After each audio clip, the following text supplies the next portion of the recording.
Ben, bonjour à toutes et tous. Merci d'être là ce matin, assez tôt, café à la main. Donc, bienvenue à ce nouveau petit déjeuner du Climatoscope 360 dans le cadre de la programmation thématique de la cinquième édition des Dialogues pour le climat, intitulée Vers une reconnaissance juridique des écosystèmes, un levier pour la gouvernance climatique. Donc, mon nom est Noémie Lefrançois, je travaille pour Climatoscope 360, qui collabore avec les Dialogues pour le climat depuis le tout début de leur création. Et dans le cadre de cette cinquième édition, on co-organise 4 événements en ligne parce qu'on croit que créer des ponts entre la science et la société permet d'outiller différents acteurs et actrices et de contrer la désinformation, alors qu'on se trouve dans un moment crucial de transition et de prise de décision. Même si nous sommes en ligne, la majorité des gens présents se trouvent à Tiohtià:ke, aussi connu sous le nom de Montréal, un territoire autochtone non cédé, historiquement reconnu comme un lieu de rassemblement pour de nombreuses Premières Nations. Nous souhaitons donc les reconnaître comme gardiennes des terres et des eaux sur lesquelles beaucoup d'entre nous nous trouvons et souligner les liens continus entre les peuples autochtones et toutes les communautés qui y vivent. La cinquième édition des Dialogues pour le climat se tient à l'occasion des 10 ans de l'accord de Paris et de la COP 30. Celle-ci se tient au cœur de l'Amazonie, un lieu qui visait à rapprocher les négociations d'un milieu de biodiversité exceptionnel où des peuples autochtones vivent au plus près des effets des changements climatiques et de l'érosion du vivant. C'est dans cet esprit que le panel d'aujourd'hui a été conçu pour rapprocher ces deux crises et mettre en lumière les solutions communes, notamment juridiques, qui permettent d'y faire face. Les dialogues pour le climat, ce sont une initiative intersectorielle qui vise à rendre les négociations climatiques plus accessibles, inclusives et mobilisatrices.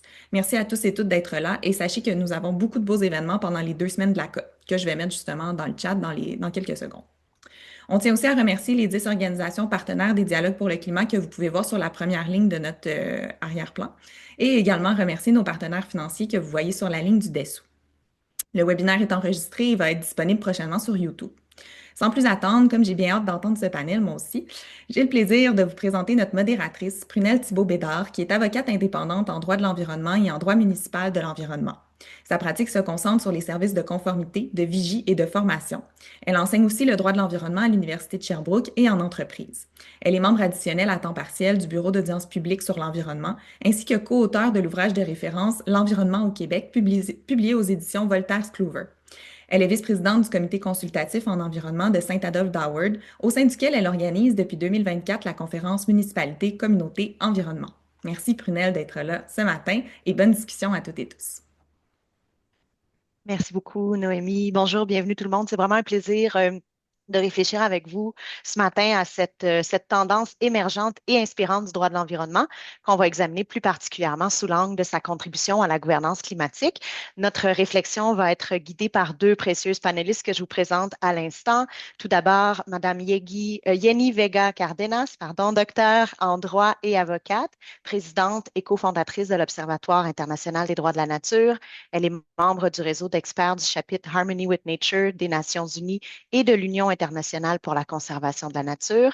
Elle est également conseillère à la recherche à l'Université de Sherbrooke, récipiendaire de la médaille du couronnement du roi Charles III pour son apport exceptionnel à la protection de la nature au Canada.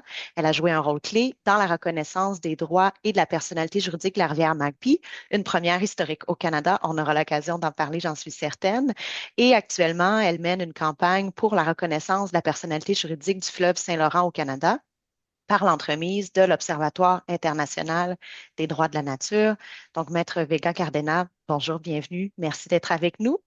Et ensuite, Elisabeth Patterson, avocate en droit autochtone, associée chez Dion Schultz, Société en nom collectif, et membre du conseil d'administration du Centre québécois du droit de l'environnement.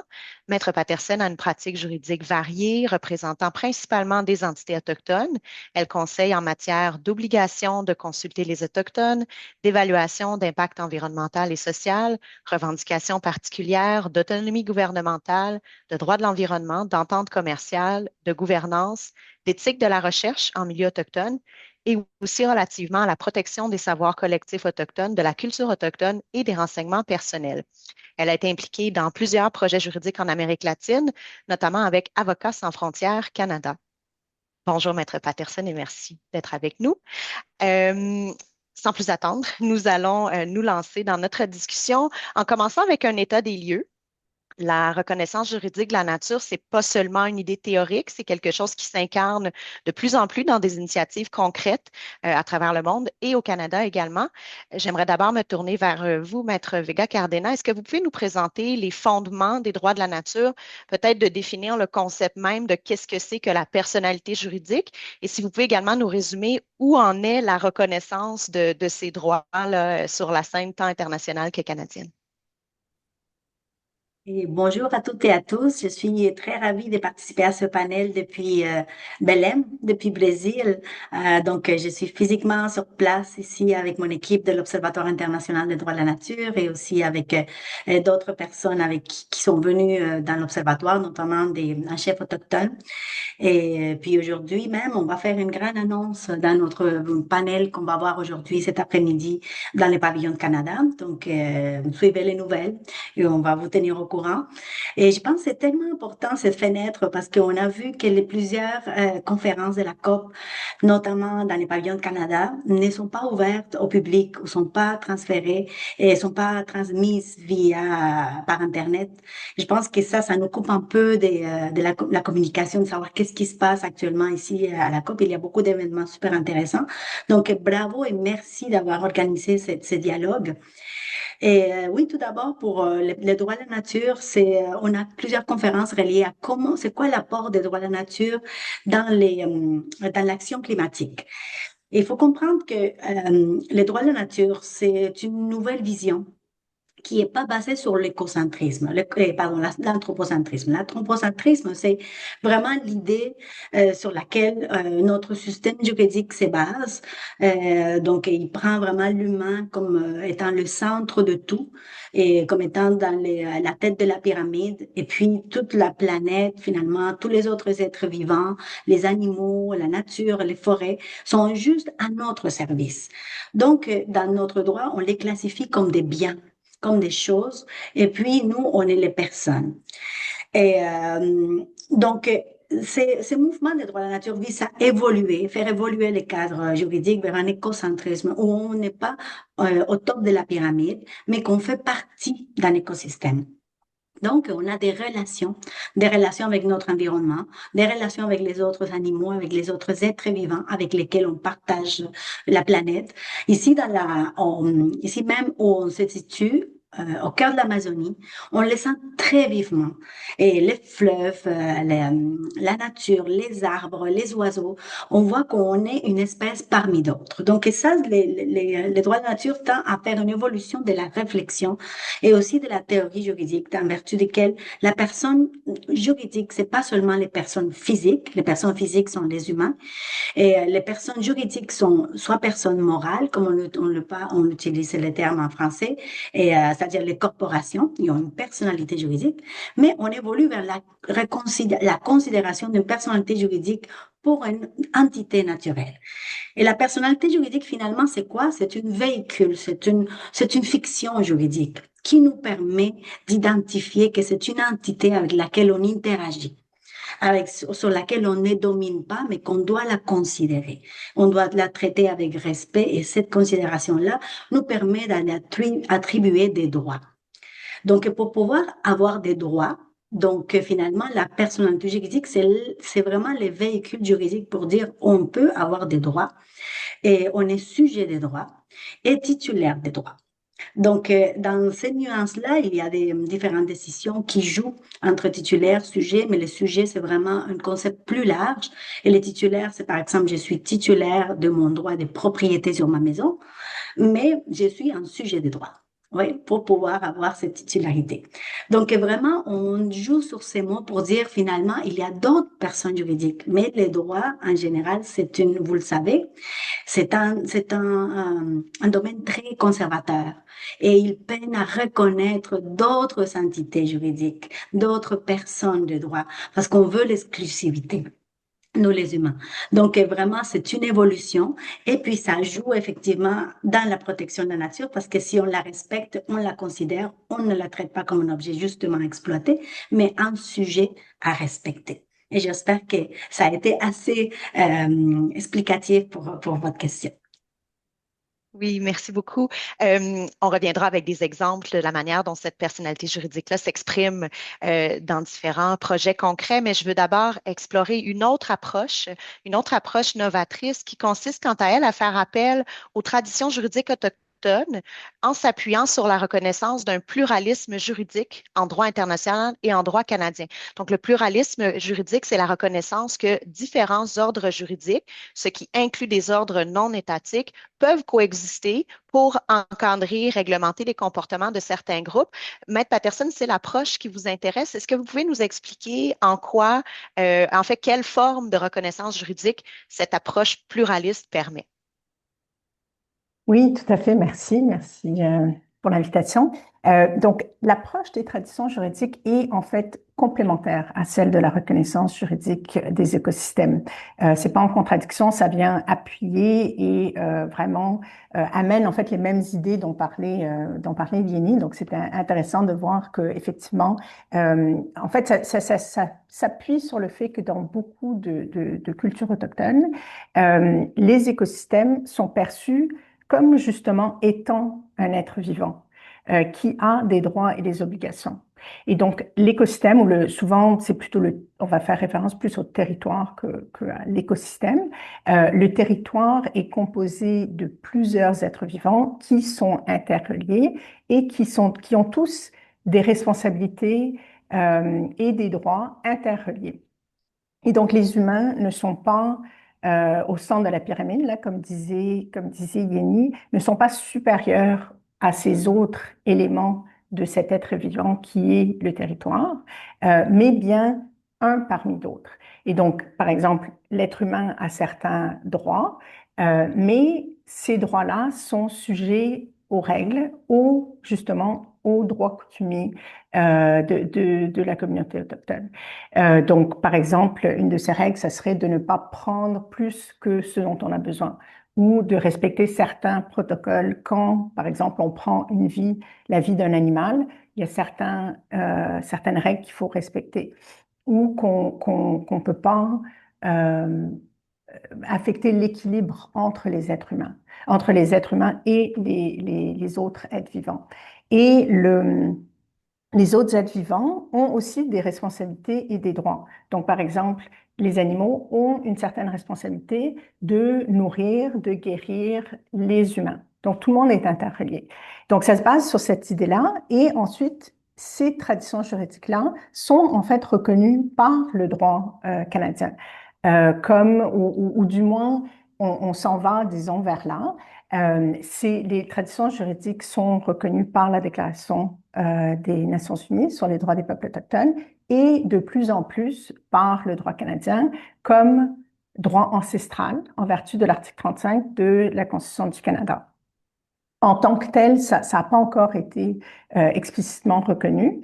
Quand on pense aux droits ancestraux, on pense plus un peu aux droits de chasse, aux droits de pêche, donc plus des activités. Mais de plus en plus, on parle aussi de droit à l'autonomie gouvernementale qui pourrait inclure donc un droit à à gouverner le territoire de façon conforme à nos lois, à nos coutumes qui respectent ces pratiques-là par rapport au territoire. Donc, c'est encore en Merci. évolution, mais Oui. c'est quelque chose qui, oui, est en train d'être reconnu. En gros. On comprend bien que c'est une approche très novatrice que vous proposez. Si vous dites que c'est encore en évolution, si on se projette un petit peu dans un futur où il y aurait un développement à ce sens, dans ce sens-là, est-ce que vous pouvez nous proposer un exemple bien concret là, en termes si on ramène la discussion sous l'angle de la gouvernance climatique, disons un exemple fictif, mais concret de comment est-ce que cette reconnaissance du pluralisme juridique, tradition autochtone, pourrait intervenir dans une question relative à la gouvernance climatique, par exemple?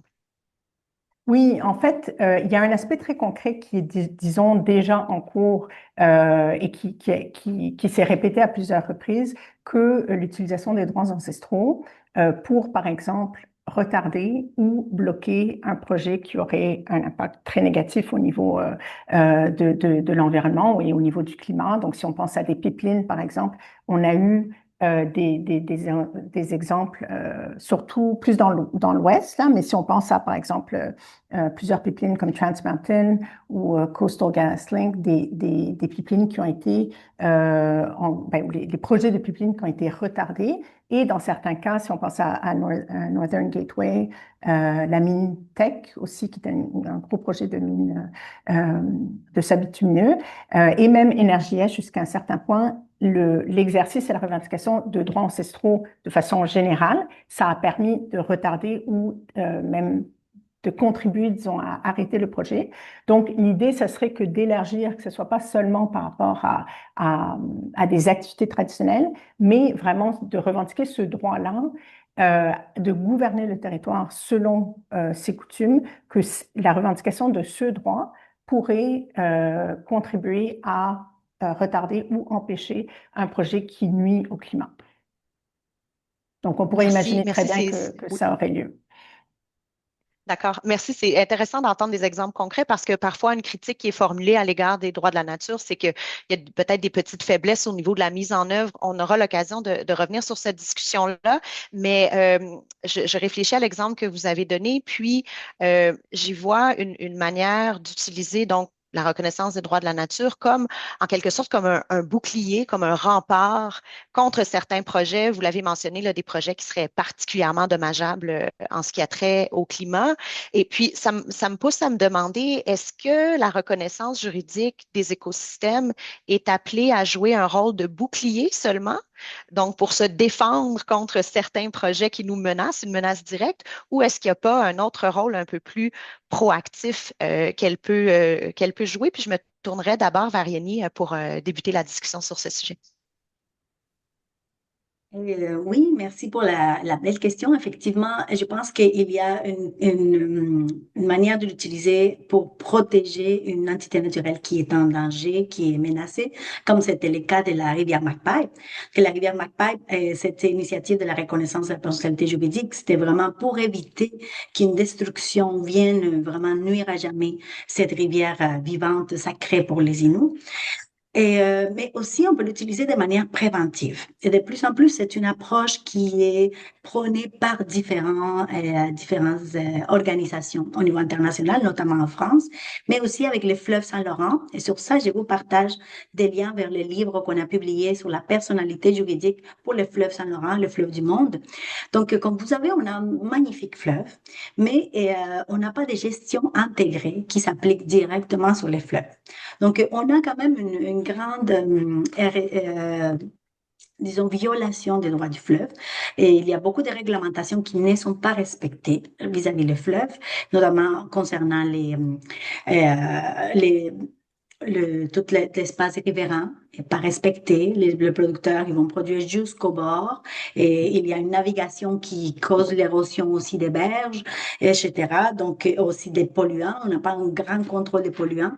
Donc, c'est que nous, on propose à l'Observatoire, c'est d'adopter un projet de loi qui va venir améliorer la gouvernance vis-à-vis ces magnifiques fleuves et les bassins versants en général, pour qu'on puisse prévenir les dommages, pour éviter qu'il y ait des dommages finalement qui vont être imputés qui vont violer les droits humains, mais aussi les droits du fleuve. Donc vraiment, c'est une approche préventive qui est de plus en plus préconisée parce qu'on voit que l'effet de la personnalité juridique, ça n'a pas été justement une protection ponctuelle, mais ça a créé des plans de gestion intégrés à long terme, comme en Colombie. Le fleuve Atrato était vraiment très endommagé. On n'a jamais eu le temps de s'en occuper. Et une fois qu'il a été déclaré sujet des droits, une entité juridique sujet des droits, on a invité tous les gouvernements de différents niveaux, les populations riveraines, les communautés afrodescendantes, les autochtones, et les universités à travailler, à mettre en place un système de gouvernance,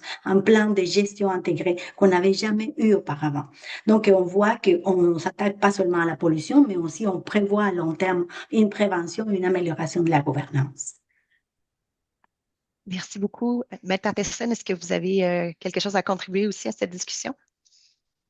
Oui, les droits ancestraux, donc protégés par l'article 35 de la loi constitutionnelle canadienne de 1982, généralement, c'est perçu plus vraiment comme un bouclier. Donc, la façon comment c'est utilisé, c'est que s'il y a une mesure gouvernementale, que ce soit provinciale ou fédérale, qui risque d'enfreindre ces droits ancestraux-là, dans ce cas-là, le gouvernement doit consulter ou de plus en plus même tenter d'obtenir le consentement de la Première Nation ou du peuple Inuit ou Métis dont les droits sont menacés, afin d'obtenir leur consentement pour pouvoir enfreindre finalement, avoir un impact sur leurs droits. Donc, c'est perçu comme ça, un peu par définition, l'accès à un bouclier.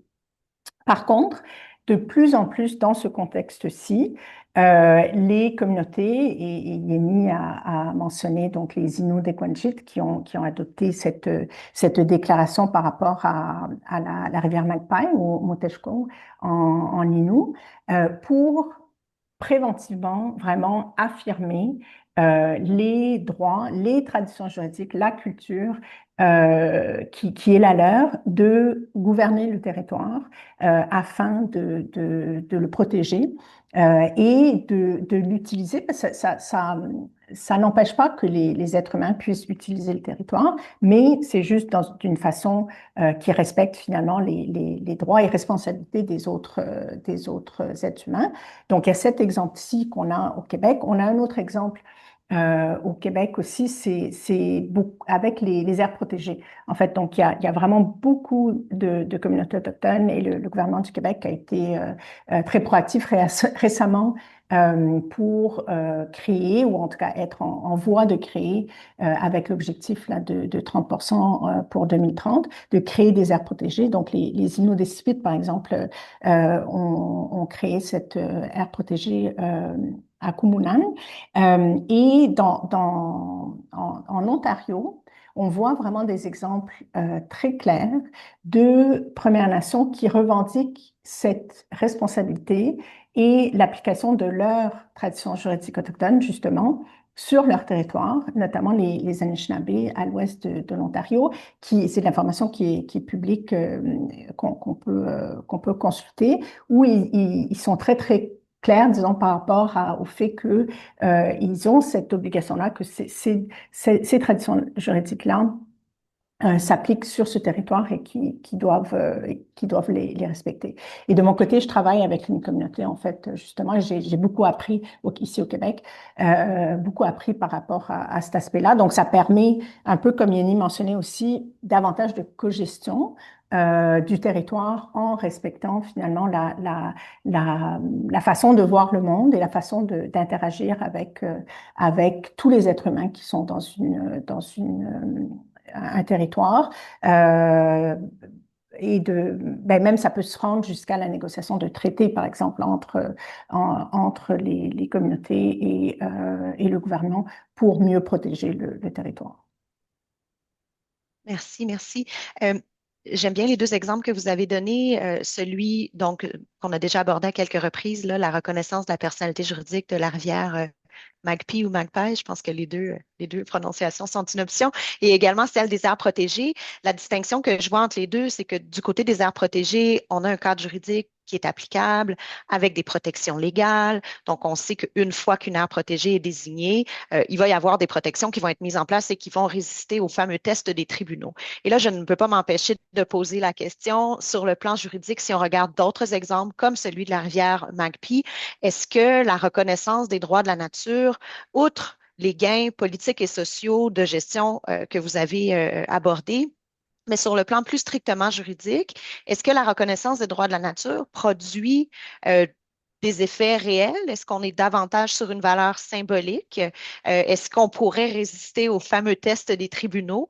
Et j'en profite pour faire un lien avec une question qui nous a été posée par M. Vieira, qui demande, étant donné qu'il existe déjà, donc en lien avec le fleuve Saint-Laurent, étant donné qu'il existe déjà des lois et règlements visant à protéger les milieux naturels, on fait référence ici à la LQE, au RAFI, si jamais, en pratique, donc, il devait y avoir atteinte au fleuve Saint-Laurent, est-ce que la personnalité juridique changerait quelque chose au niveau des pénalités? Donc là, je vous lance toutes sortes de choses en même temps, mais vous comprenez qu'on s'en va sur le terrain là, de les effets plus concrets juridiques de cette reconnaissance-là. Je vous laisse prendre la parole selon celle d'entre vous qui est inspirée pour lancer la discussion. Allez-y. Bon, si vous me permettez. Donc là, j'aimerais, oui, justement aborder parce que on a analysé à travers l'observatoire, on a créé une carte interactive. Donc, on va analyser toutes les reconnaissances des personnalités juridiques à niveau mondial. On a la plus récente qui est vraiment en train de s'appliquer, de se mettre en œuvre, c'est la reconnaissance de la personnalité juridique de Mar Menor, donc une grande lagune salée en Espagne, et vient d'adopter la loi. Ils ont adopté la loi, ça passait les tests des tribunaux. Le tribunal, il y avait des partis d'extrême droite qui voulaient la faire tomber. Et finalement, ça a été conservé comme étant constitutionnel, qui respectait, justement, en justifiant la personnalité juridique. C'est une catégorie qui existe déjà en droit, donc on n'était pas en train de bouleverser ou transformer énormément le système juridique parce que la catégorie existe déjà dans ce droit. Et puis, ça passait les tests des tribunaux et finalement, maintenant, il vient d'adopter, ça fait peut-être 2 mois, le règlement pour mettre en œuvre tous les conseils, donc les conseils des gardiens, les conseils stratégiques, les comités d'experts. Ils sont en train de le mettre en place et c'est magnifique parce qu'on voit toutes les communautés, comme ils participent dans les comités, dans les monitoring, on va faire les tests des eaux et on va améliorer tous ensemble tous ces mares menores qui a collapsé. Il a collapsé, les poissons sont sortis du lac, de la lagune, c'était terrible, c'est là où les gens ont vu, on a dépassé les limites et on n'a plus besoin de juste penser à nos droits, mais aussi aux droits de cet écosystème-là. Et les tests de tribunaux aussi, ça a été beaucoup utilisé en Équateur. En Équateur, on a consacré la personnalité juridique ou les droits on n'a pas parlé à ce moment-là de personnalité juridique, mais juste des droits de la nature. Et c'était des articles assez généraux dans la Constitution. Pendant plusieurs années, on n'a jamais utilisé ce droit-là. Mais récemment, à partir de 2017, 2018 ou même un petit peu avant, on a commencé à l'utiliser. C'est un outil juridique à utiliser. Les avocats de la nature qui défendent la nature l'ont utilisé, ils ont eu gain de cause. Et dans ce livre-là, vous allez lire par exemple l'article de David Cordero qui nous parle de comment une montagne, Los Cedros, a gagné devant une multinationale minière canadienne en plus. Donc, d'être devant les tribunaux, une montagne avec une multinationale, auparavant, c'était impensable. Et aussi, encore plus impensable de penser que la montagne allait gagner. Et là, c'est Los Cedros qui a gagné, ils sont allés dans toutes les instances et de voir qu'il y a eu gain de cause. C'est quand même assez ça émerveille, ça donne l'espoir et on voit que ça donne des résultats. Tellement qu'ils voulaient changer la Constitution parce que le gouvernement actuellement, il est pas pro-natura nécessairement, mais finalement, le peuple il a décidé ensemble de dire on veut pas modifier la Constitution et le 16 novembre, ils ont dit on continue avec cette Constitution parce que c'est la volonté du peuple. Donc, ça passe les tests. Effectivement, il y a des effets juridiques, mais certes, il faut l'utiliser et quand c'est nécessaire. On ne va pas l'utiliser, par exemple, pour toutes les entités naturelles en Équateur. Seulement quand une entité est un risque, qu'il faut l'utiliser. Donc, comme nos droits humains, on va le demander la protection. S'ils sont violés, s'ils sont pas violés, on n'a pas besoin d'aller devant les tribunaux pour dire protégez-moi mon droit à la liberté d'expression, par exemple, si mon droit n'est pas brimé. Donc, ça, du côté juridique et du côté symbolique aussi, c'est très beau. Parce que il y a des gens qui posaient la question, mais c'est quoi la différence finalement de protéger une entité naturelle via, par exemple, les réserves naturelles ou le parc naturel et versus la personnalité juridique. Donc, si on va voir les résultats, il y a aussi un livre de Rob Kimmerer, et Robin Kimmerer, qui est une sweetgrass, braiding sweetgrass, qui s'est dressé la sauge. Et elle nous explique que la différence est la relation. Parce que si on nettoie un fleuve, mais on n'a pas changé la relation qu'on a avec lui, il va rapidement se dépolluer et rapidement se dépérir. Tandis que avec la personnalité juridique, avec cette relation, si on l'améliore, si on le voit comme une personne, une entité vivante qui mérite du respect, peu à peu, on va changer notre relation. Donc, ce travail de nettoyage, de conservation va être plus durable parce qu'il va changer notre imaginaire, notre relation et aussi la relation des enfants, des générations futures, ce qui nous amène à des modes de vie un peu plus en harmonie avec la nature. Donc, je pense que à ce niveau-là aussi, c'est gagnant, tant au niveau juridique, technique, qu'au niveau symbolique et relationnel. Merci beaucoup, Elisabeth. Si vous voulez compléter, puis peut-être toucher la question un peu plus précise de notre participant là, quant est-ce que tout d'un coup des pénalités pourraient s'appliquer au fleuve Saint-Laurent, étant donné la reconnaissance de sa personnalité juridique? Je laisserai peut-être cette réponse-là à Yeni, le cas échéant. Mais pour répondre à votre question, c'est par rapport aux traditions juridiques autochtones, si c'est plus symbolique ou si ça a vraiment un effet, ou ça a le potentiel d'avoir un effet juridique très concret. La, la, la magie ou la force des traditions juridiques autochtones, c'est vraiment justement le fait qu'en fait, c'est pas du tout symbolique, dans le sens où elles peuvent, ou elles sont, en tout cas, elles pourraient être protégées constitutionnellement. Donc, on ne va pas se retrouver devant une situation où, par exemple, avec la loi C5 fédérale qui a été adoptée récemment, où, en fait, on peut suspendre n'importe quelle loi, incluant la LQE, justement, ou le REAFI. On ne peut pas faire ça avec les droits ancestraux. Donc, comme ils sont protégés par la Constitution du Canada, aucune loi ne peut juste les suspendre. Donc ça c'est sûr que c'est un argument massue, disons que c'est vraiment une façon très, très puissante de protéger les écosystèmes. Maintenant, au niveau, donc ça c'est pour les droits ancestraux. Encore faut-il les prouver, encore faut-il prouver qu'il y a un droit ancestral à gouverner son territoire selon ses valeurs, ses coutumes, ses traditions juridiques autochtones. Il n'y a pas eu beaucoup de décisions à ce sujet-là. Il y en a une, en fait, d'il y a 20 ans, donc en 2006, où peut-être vous en rappellerez, Prunelle, c'est la décision Platinex, en fait, de la Cour supérieure d'Ontario. Il y avait eu quand même pas mal de bruit à ce moment-là. C'était des membres de la communauté Anishinaabe du nord de l'Ontario qui avaient revendiqué justement ça, qu'ils étaient, eux, soumis à leurs lois coutumières et qu'ils ne pouvaient pas permettre, en fait, à l'exploration, aux miniers de rentrer et d'explorer leur territoire parce que ils ne pouvaient pas aller à l'encontre des lois traditionnelles. Et dans ce cas-là, ils ont perdu en Cour supérieure de l'Ontario et il y a 6 personnes de la communauté qui se sont retrouvées en fait en prison. Et apparemment, il y a eu des entrevues avec eux. Il disait, le procureur de la couronne me disait, mais écoute, juste dis que tu vas respecter la loi canadienne et oublie un peu la loi, ta loi traditionnelle.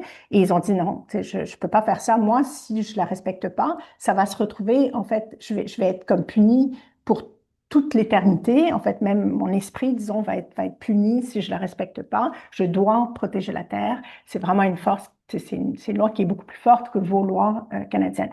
Donc, dans ce cas-ci, il y a 20 ans, en 2006, disons que ça a pas marché, mais depuis, je pense notamment avec la reconnaissance explicite dans la Déclaration des Nations Unies sur les droits des peuples autochtones et l'intégration en droit canadien de cette déclaration-là et notamment de l'article qui reconnaît les traditions juridiques autochtones, je pense que la situation serait différente aujourd'hui.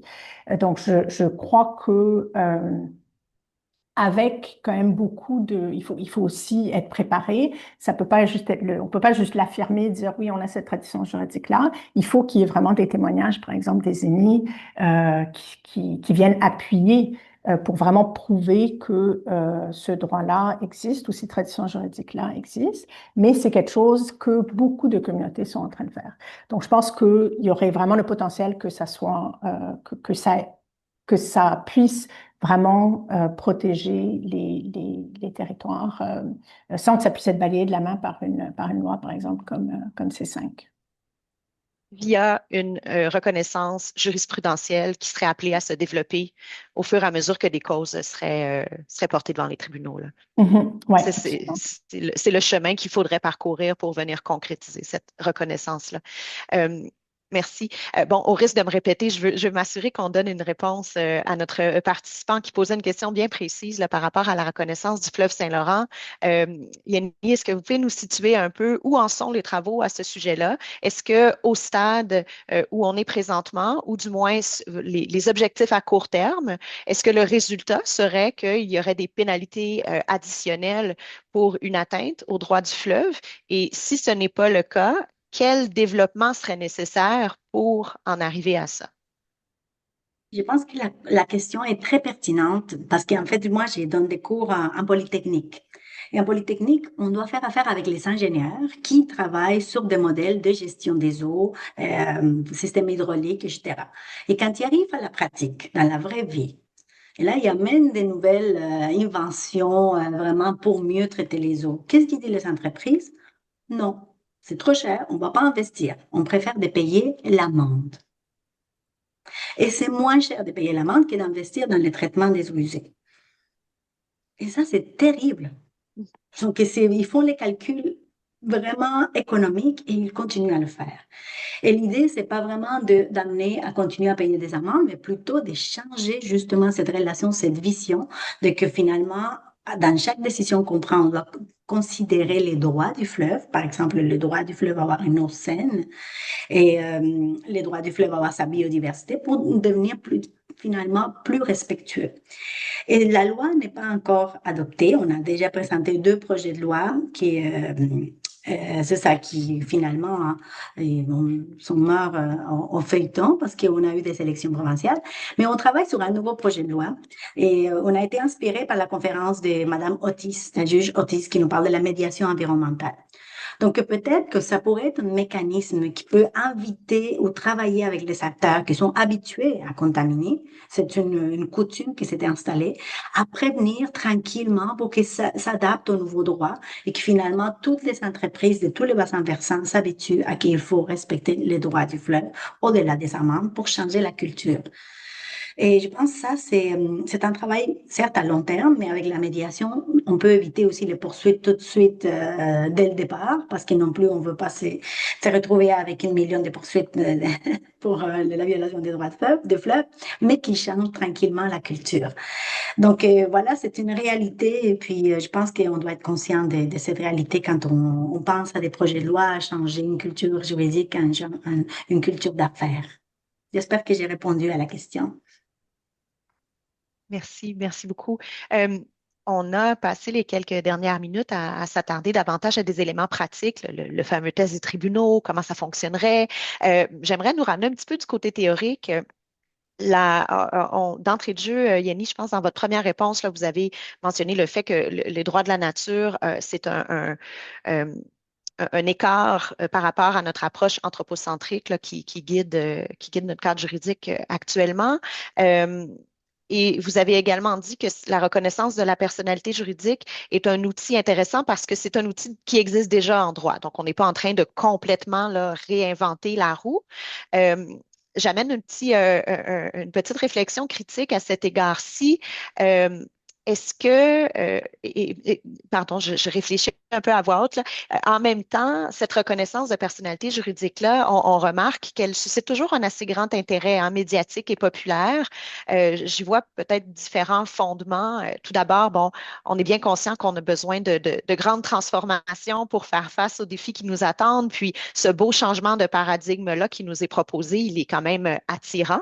Il y a un petit peu un effet là, transformateur dont on sent qu'on a besoin. Mais je me demande si aussi la popularité de la chose ne vient pas du fait que, puisque nous sommes des personnes dotées de la personnalité juridique, on a une plus grande capacité d'identification avec cette proposition-là, hein, de dire si je donne la personnalité juridique à la rivière ou à la montagne, euh, elle deviendrait alors, comme nous, elle deviendrait une personne avec des droits. Et à cet égard-là, il y a certains auteurs qui ont observé que la reconnaissance juridique pourrait en fait pas tant que ça s'éloigner de l'approche anthropocentrique. Et je me demandais, bon, est-ce que c'est trop théorique? Est-ce que c'est une considération qui influence un peu votre réflexion? Euh, comment vous vous situez par rapport à ça? Et, oui, l'idée, c'est vraiment, ça dépend comment notre relation va évoluer. Si on va s'éloigner ou pas de l'anthropocentrisme. C'est sûr que ce dialogue est différent dépendamment avec qui on le tient. Et par exemple, le programme des Nations Unies sur l'environnement, ils disent la personnalité juridique a un côté extrêmement pratique. C'est vraiment un outil qui nous permet d'appliquer, de mieux appliquer les cadres juridiques existants, identifier rapidement les détracteurs. Donc, c'est vraiment un effet pratique. J'ai bien aimé son rapport en 2023. D'un autre côté, si on parle avec les communautés autochtones, ceux qui voient la nature comme une personne, comme un ancêtre, ils le comprennent tout de suite. C'est au-delà de juste la personnalité juridique dans le sens technique du terme, dans le fait de la personne elle-même, de son existence, de son esprit. Donc, aussitôt, parfois, je suis tellement émerveillée. À chaque fois, nous, on a créé des petites brochures sur l'observatoire. On le donne. Quand on le donne à une personne d'origine autochtone, ils le lisent, ils nous disent, on comprend tout de suite. On sait. Et même les roches, ils ont des esprits, qu'ils ont des êtres vivants et qu'ils sont des personnes. Pour en seconde, le dialogue est complètement à un autre niveau. Nous, parce qu'on a été tellement parfois détachés de la nature, on a été séparés même du fleuve, on le voit pas. Il y a beaucoup de gens qui savent pas que Montréal est une île et on est riverain et on habite sur les fleuves, qu'on vit grâce au fleuve. On le voit pas. Donc, on a été tellement détachés qu'on fait toujours cette dichotomie nature, culture, nature, humain, comme si on était complètement séparés, alors qu'on boit du fleuve Saint-Laurent. Sans le fleuve Saint-Laurent, on ne pourrait pas se nourrir comme on le fait, ni boire, s'alimenter, etc., vivre, survivre. Donc, je pense que c'est à ce niveau-là que c'est différent. Donc là, il y a ces deux côtés-là. Il y a le côté vraiment pratique, pratico-pratique de technicalité juridique, mais il y a la dimension plus épistémologique autochtone. Dans le livre, on écrit un article justement là-dessus où on dit ces droits de la nature, on comprend qu'il vient d'une épistémologie autochtone, c'est-à-dire de la manière de concevoir la réalité autrement. Donc, j'espère que j'ai répondu à ta question. Oui, j'aime bien l'aspect relationnel que vous amenez qui nous permet de s'éloigner justement de cette dichotomie. Ça me fait penser à des éléments qu'Elisabeth avait apportés dans ses explications de départ là, sur la relation entre tous les êtres vivants à l'intérieur d'un écosystème. On a une autre question qui vient d'une participante et qui est adressée à toutes les deux, à nos deux panélistes. Quels sont les moyens prévus ou les moyens qu'on pourrait prévoir pour vulgariser et faire connaître ces nouvelles approches au niveau local? Je vais commencer par Elisabeth, ou, si, ou les Oui, moyens qui vous sembleraient pertinents, du moins. mhm. Mais je pense qu'il y a quand même un effort qui est fait présentement, notamment avec peut-être tout le mouvement de créer des aires protégées autochtones. Donc ça, c'est sûr que en ce moment, il y a un effort donc pour créer des aires protégées. Est-ce qu'elles sont réellement des aires protégées autochtones? Ça, c'est une autre question. Je pense qu'il y a encore pas mal d'efforts à faire de ce côté-là, notamment du côté du gouvernement du Québec pour vraiment peut-être davantage faire confiance aux communautés pour qu'elles gèrent ces aires-là. Donc, dans ce contexte-là, j'ai l'impression qu'il y a eu plus de peut-être plus de partage dans la communauté générale pour expliquer en fait les traditions juridiques autochtones, la perception, comment un peu ce dont on parle, comment les communautés perçoivent cette relation-là avec les différents éléments de la nature. Donc, je pense que de façon générale, il y a un peu plus de connaissances et de partage et de dialogue, notamment dans certains cas entre, disons, des personnes qui sont plus environnementalistes et défenseurs des droits territoriaux autochtones, et voir qu'il y a des liens à faire et des alliances aussi à faire. On l'a vu dans le contexte de toute la mobilisation par rapport au projet de loi 97, par rapport à la foresterie, que c'était intéressant. Je pense que les alliances se sont faites même entre, par exemple, les syndicats de travailleurs forestiers et des membres des communautés autochtones. Donc, j'ai l'impression qu'il y a un mouvement pour mieux faire connaître, en fait, ces concepts-là, la culture et la relation euh, avec la nature. Mais c'est sûr que on peut toujours, disons, mieux le faire, mais je pense que c'est le dialogue, là. Il faut qu'il y ait plus de dialogue C'est entre les une différents groupes. conversation on est mûr pour l'avoir. Dans les exemples que vous donnez, on voit dans le fond que cette conversation-là euh, a déjà lieu entre certains acteurs de la société.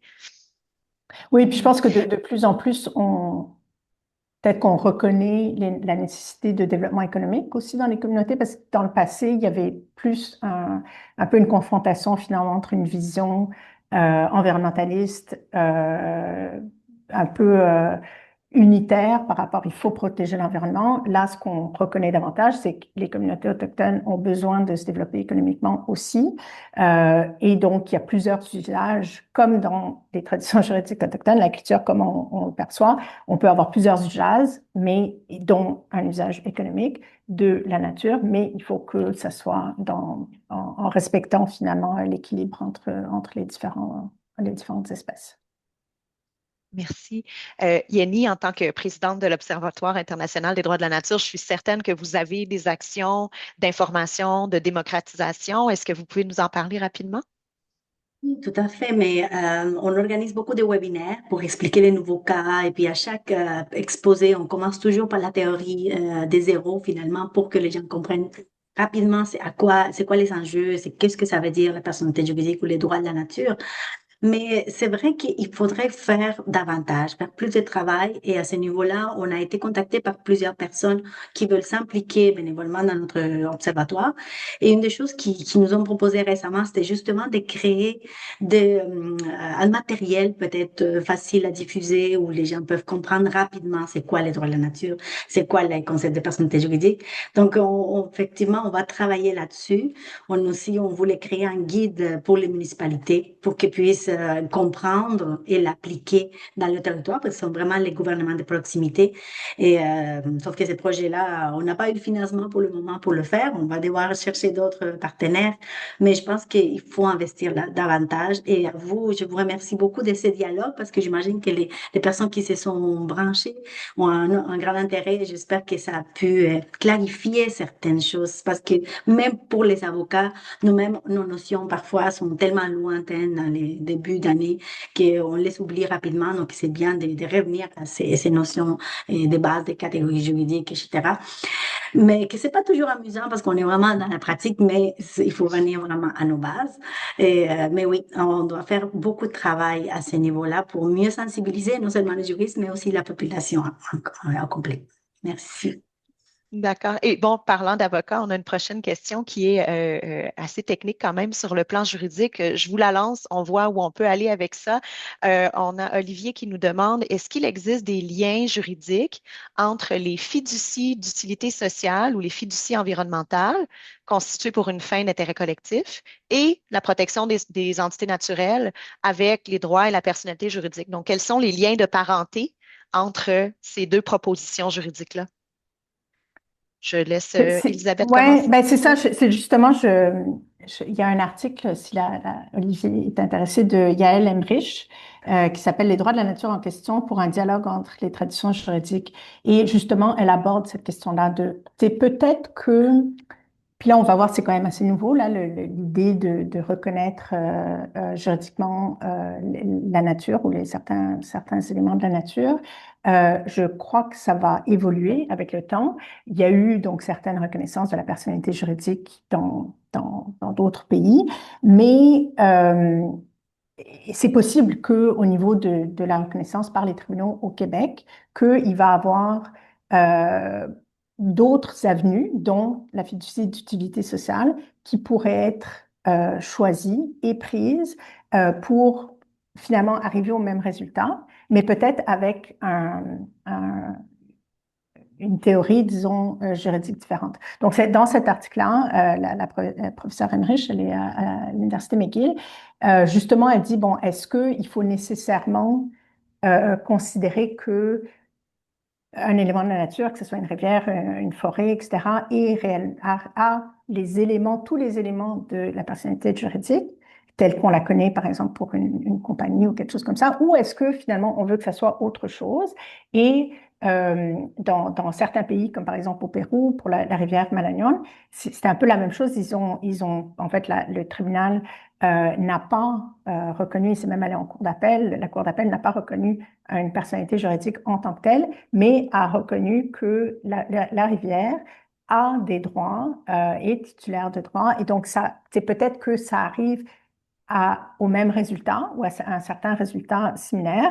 Et c'est un peu ce que la professeure Emmerich soulève, c'est est-ce qu'on voudrait finalement le concevoir d'une façon tout autre et peut-être que la fiducie d'utilité sociale finalement peut être une réponse à ce niveau-là.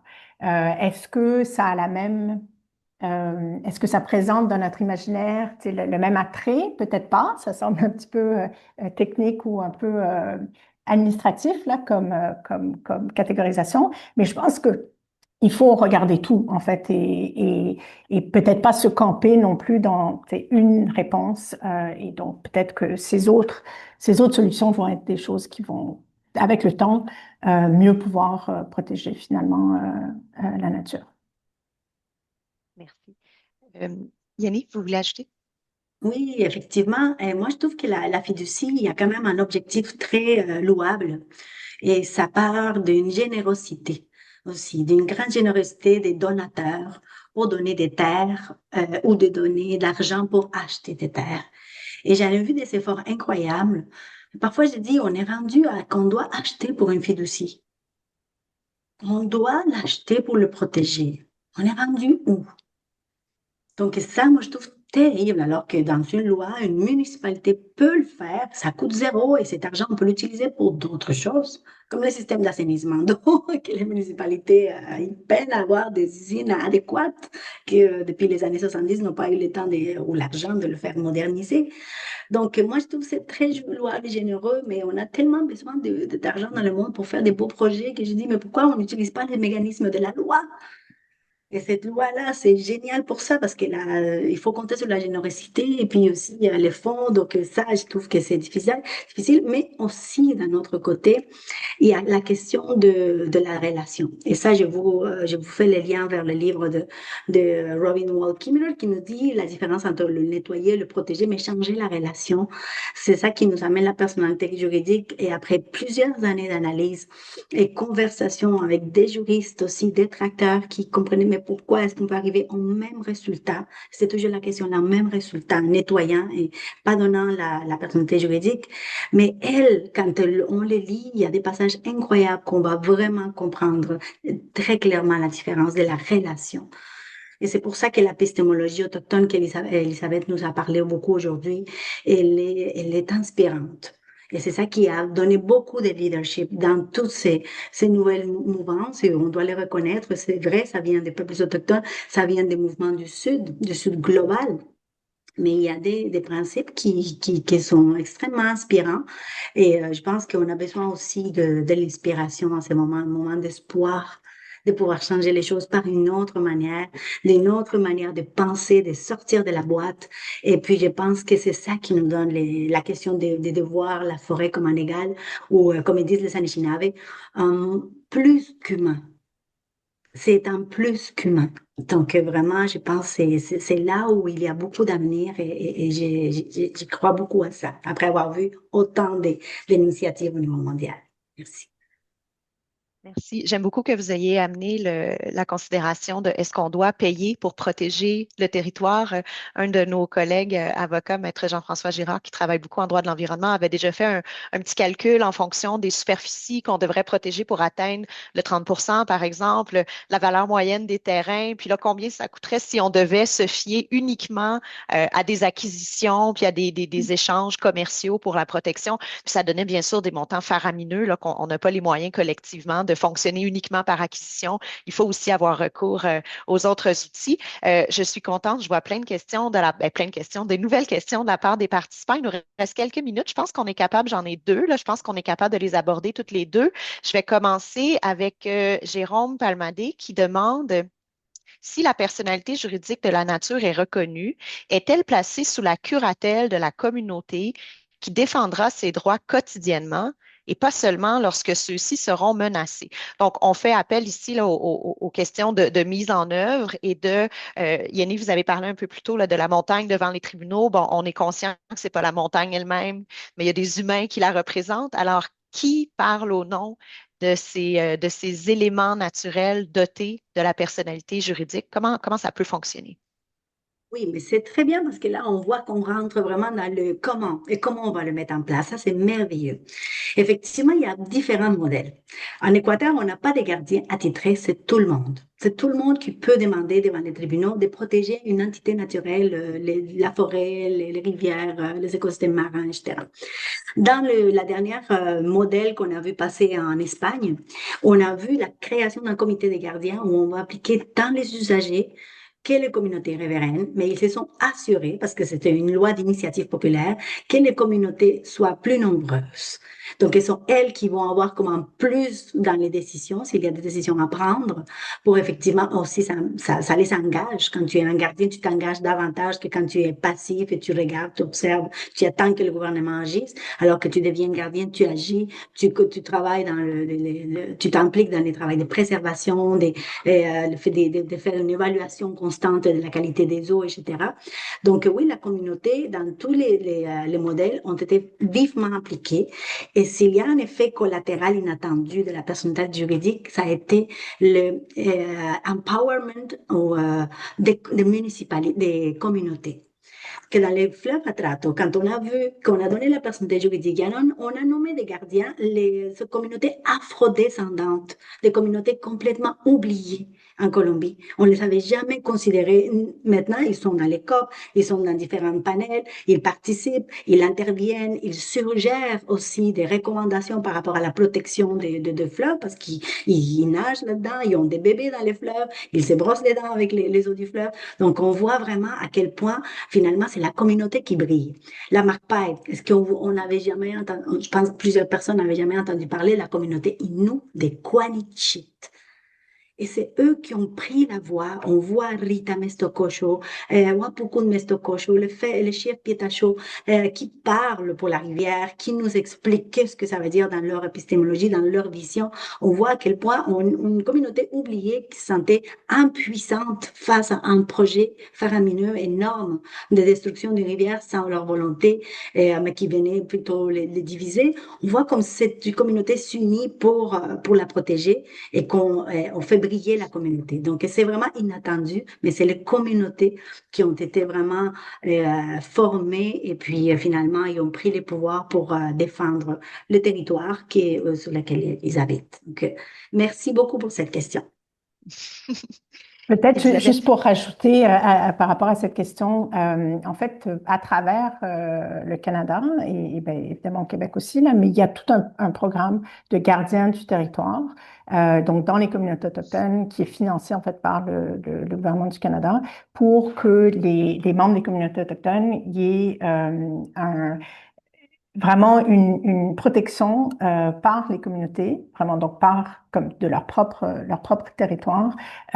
Donc ça vient sur le terrain faciliter le rôle même par exemple des représentants de gouvernements provinciaux qui n'ont pas toujours commencé, sont pas toujours très bien financés.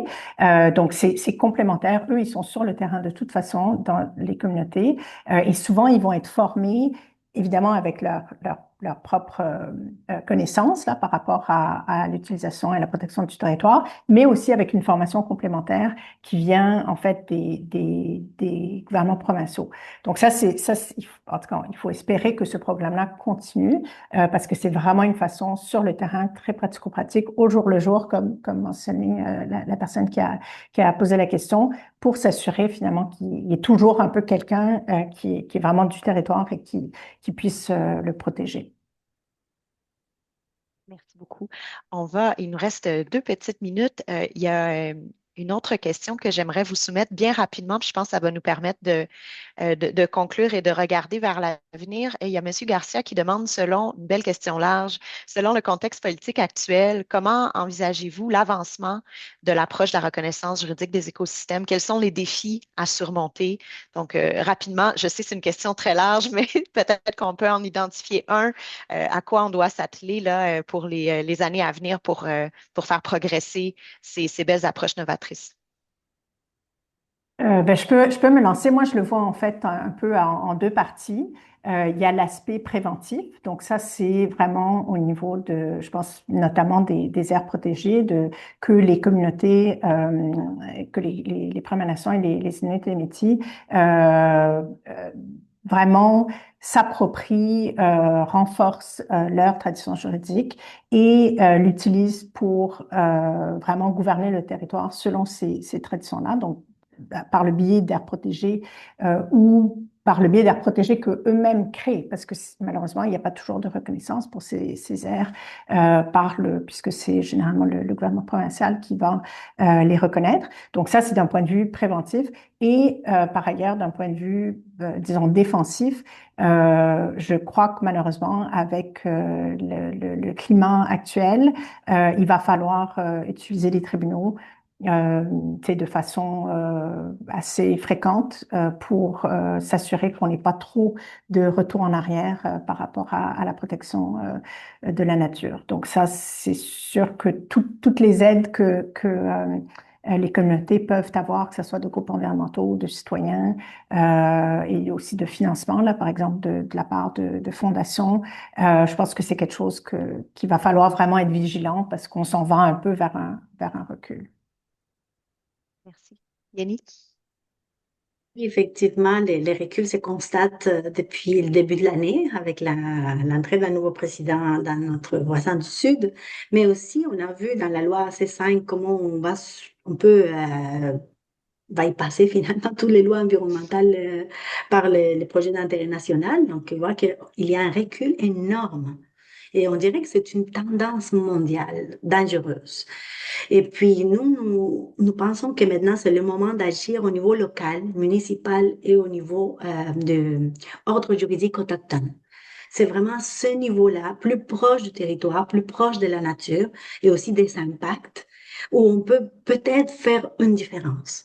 Parce qu'au niveau provincial et national, c'est difficile. De pourquoi cette année, la COP, il mise sur quelque chose qui s'appelle le mutirao. Et le mutirao, c'est la demande ou l'invitation à faire une action collective, qu'on n'attend plus les gouvernements nationaux et d'agir, que c'est vraiment à chacun et chacune de nous, au niveau individuel et collectif, d'agir, de faire de nouvelles initiatives pour protéger la nature, parce que vraiment, et au niveau national, provincial, fédéral, c'est très difficile. Donc, je pense que c'est un appel, ça nous interpelle davantage pour agir au niveau local, municipal et autochtone. Merci. Merci beaucoup. Désolée du petit dépassement de temps. Je suis ravie de voir l'intérêt que tout ça suscite. Je redonne la parole à Noémie pour le mot de la fin. Oui, eh ben, c'est vraiment super le fun de voir que tout le monde avait beaucoup de questions, que ça, je pense que c'est un sujet qui méritait qu'on aille plus en profondeur, puis qui méritait qu'on s'attarde à c'est quoi, à quoi ça sert, puis surtout dans le contexte de la lutte au changement climatique, là, on voit que c'est un outil qui est hautement intéressant. Merci énormément à nos deux panélistes puis à notre modératrice Prunelle. Vraiment, je pense que vous avez fait un tour d'horizon parfait. Donc, c'était vraiment très intéressant tout ça. Merci beaucoup. On tient aussi à remercier nos partenaires là, des Dialogues pour le climat là, qui ont aidé à l'organisation de ce panel. Puis sachez encore une fois que pendant les 2 semaines de la COP 30, là, donc jusqu'au 22 novembre, de façon harmonisée aux différentes thématiques qui sont abordées lors de la COP, les Dialogues pour le climat vous présentent à chaque jour d'autres panels intersectoriels, des petits déjeuners, des débriefages avec des gens qui sont sur place à la COP 30, avec des dialogues sur divers sujets qui vont de la transition énergétique au Québec, les liens climat et biodiversité comme aujourd'hui, la santé des populations, j'en passe. Et à la toute fin de la programmation, tous les participants vont recevoir un formulaire pour savoir qu'est-ce que vous pensez de cette formule-là. Donc, on est vraiment super content que vous ayez été parmi nous aujourd'hui. Donc, merci encore à vous trois et à bientôt. Merci. Merci. Au revoir. Bonne journée à toutes et tous. Merci. Merci beaucoup. Belle journée.